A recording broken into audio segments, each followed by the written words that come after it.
오늘도 하나님의 은혜와 사랑으로 모든 사람과 더불어 행복한 시간이 되길 기도합니다.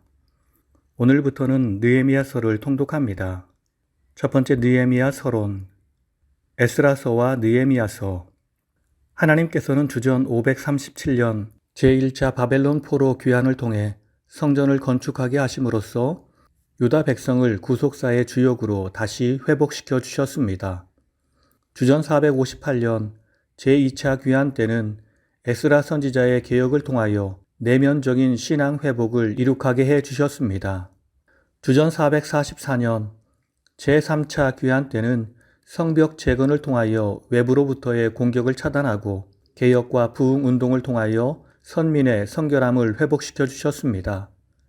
제3차 포로 귀환의 지도자였던 느헤미야는 먼저 예루살렘에 도착한 에스라와 주 안에서 아름다운 동역을 합니다.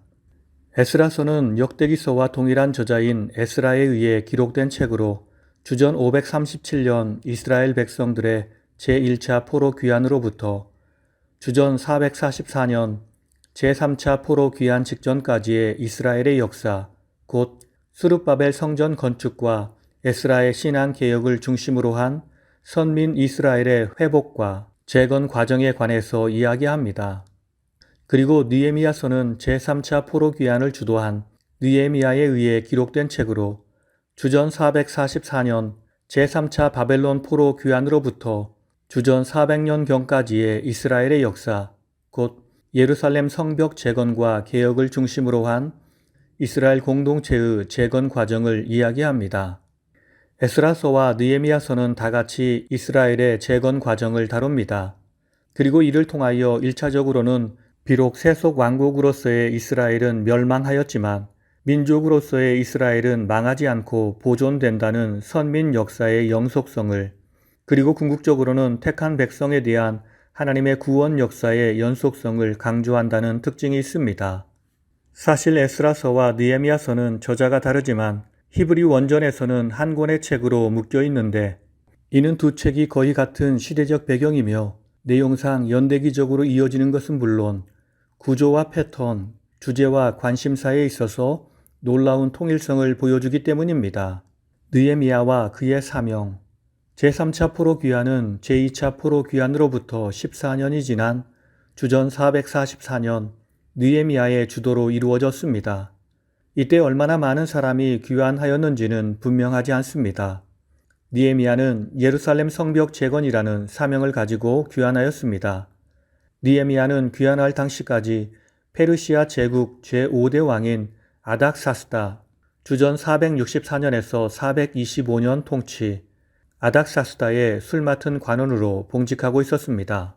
고대 근동 사회에서 왕의 술 맡은 관원은 왕의 최측근이었습니다.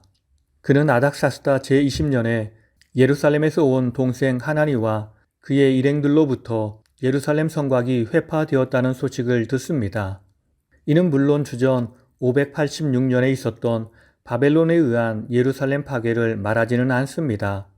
느헤미야가 들은 예루살렘 성곽의 회파는 제1차 포로 귀환이 이루어진 이후에 발생한 것이었습니다.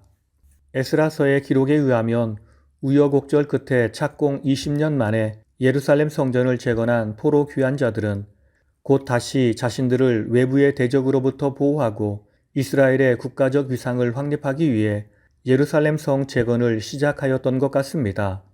특히 당시는 페르시아의 군사력이 크게 약화되어 애굽과 그리스가 독립하여 페르시아를 위협하는 큰 세력으로 부상하였을 뿐만 아니라 제국 내 곳곳에서 반란이 빈번하게 발생하고 있어서 이스라엘 공동체는 자신들의 안위를 위해서도 예루살렘 성의 재건이 절실히 필요했습니다.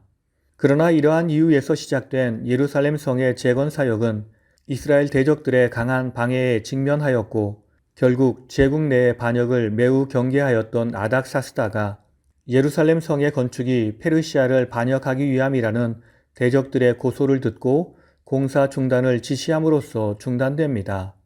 그리고 완공 단계에 있던 예루살렘 성벽은 왕의 지시에 의한 것인지 아니면 대적들에 의한 것인지 알 수 없지만 다시금 회파되고 맙니다.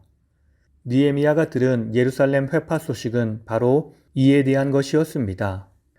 느헤미야는 이 소식을 접하고 통곡하며 하나님께 기도하고 아닥사스다에게 호소하여 예루살렘 성벽 재건 허락을 받아 귀환하여 대적들의 온갖 방해를 극복하고 단 52일이라는 아주 짧은 기간에 성벽을 재건한 것입니다.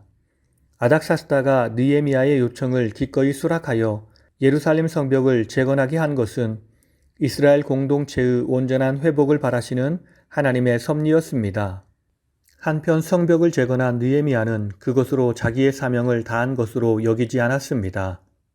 그는 곧 제2차 포로 귀환을 주도한 학사 겸 제사장 에스라와 더불어 이스라엘로 하나님과 언약을 갱신하게 하고 성전 제사를 확립함으로써 이스라엘이 정치적으로나 종교적으로 회복되게 하고 또한 신앙 개혁을 통해 영적으로도 하나님의 선민으로 온전히 회복될 수 있도록 노력하였습니다. 두 번째, 느헤미야서의 구조. 느헤미야서는 크게 두 개로 나누어 볼 수 있습니다. 첫째 부분은 1장에서 7장까지로 느헤미야의 귀환과 예루살렘 성벽 재건에 관한 이야기가 기록되어 있습니다. 둘째 부분은 8장에서 13장까지로 이스라엘의 언약 갱신과 개혁에 관한 내용입니다. 이제 1장의 말씀을 통독합니다. 1장, 예루살렘 성 회파 소식을 들은 느헤미야의 백성을 위한 기도. 1절, 하가랴의 아들 느헤미야의 말이라.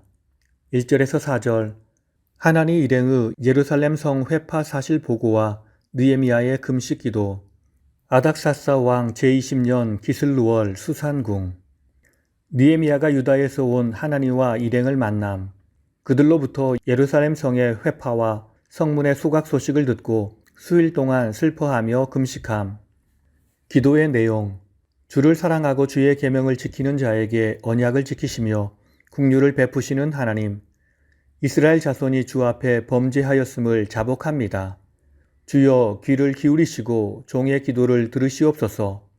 나와 나의 아비집이 주께 범죄하여 계명과 율례와 규례를 지키지 아니하였나이다.